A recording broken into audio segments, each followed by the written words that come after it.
পরমা একাদশীর ব্রত মাহাত্ম্য কথা পাঠ বা শ্রবণ করুন। মহারাজ যুধিষ্ঠির বললেন, হে কৃষ্ণ, পুরুষোত্তম মাসের কৃষ্ণপক্ষের একাদশীর নাম কি, বিধি বা কি, তা কৃপা করে আমাকে বলুন। শ্রীকৃষ্ণ বললেন, হে যুধিষ্ঠির, সুখ ভোগ মুক্তি আনন্দ প্রদানকারী পবিত্র এবং পাপ বিনাশিনী এই একাদশীর নাম পরমা। পূর্বে বর্ণিত একাদশীর বিধি অনুসারী এই ব্রত পালন করা কর্তব্য। এখন এই ব্রত বিষয়ে এক মনোহর কাহিনী তোমাকে বলবো।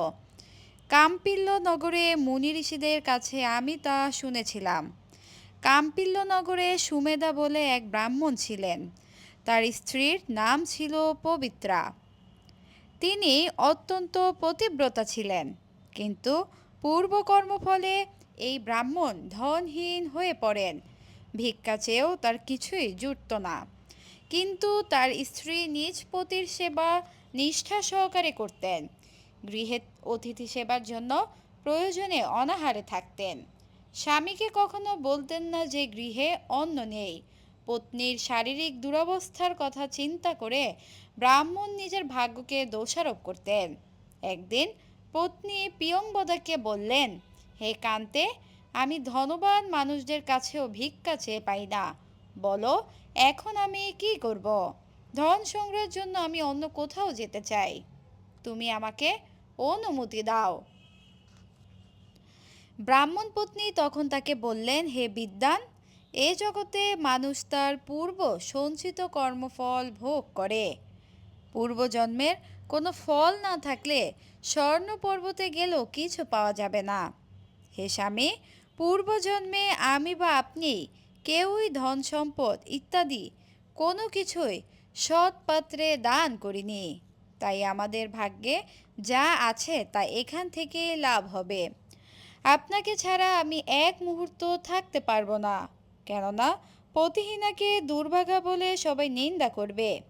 তাই এখানে যা ধন লাভ হয় তা দিয়েই দিন যাপন করুন।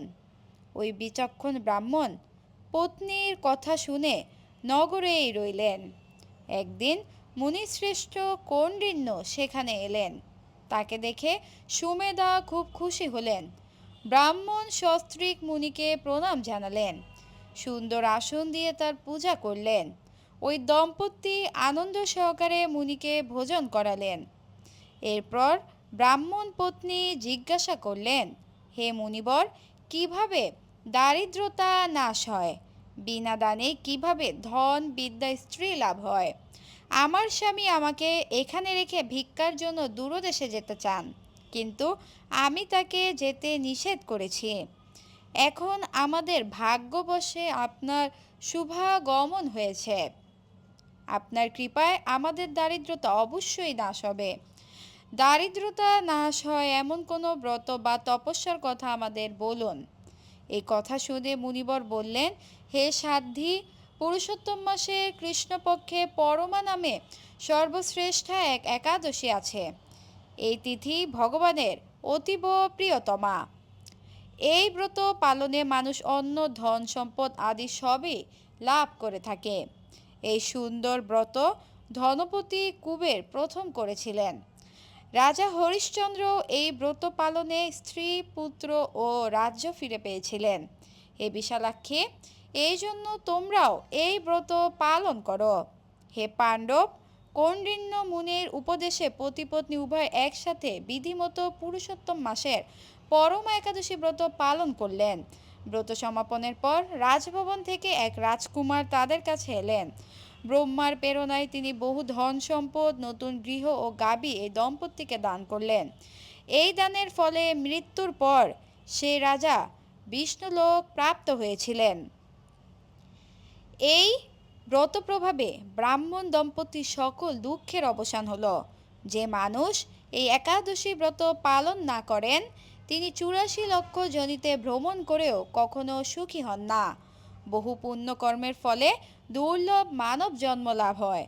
তাই মানব জীবনে এই একাদশী ব্রত পালন অবশ্য কর্তব্য।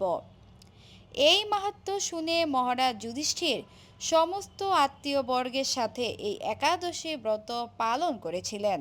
বাংলাদেশ, ভারতের পশ্চিমবঙ্গ, আসাম, ত্রিপুরা, দিল্লি, মুম্বাই, চেন্নাই, বৃন্দাবন, উড়িষ্যা, ভুবনেশ্বর সহ ভারতের সকল স্থান, মালয়েশিয়া, সিঙ্গাপুর সহ এশিয়া মহাদেশের সকল দেশ, দুবাই, কাতার, কুয়েত সহ মধ্যপ্রাচ্যের সকল দেশ, ইউরোপের সকল দেশ এবং আমেরিকা, কানাডার বিভিন্ন স্থান এবং বিশ্বের সকল দেশের পালনের সঠিক সময়সূচি আমরা প্রদান করছি।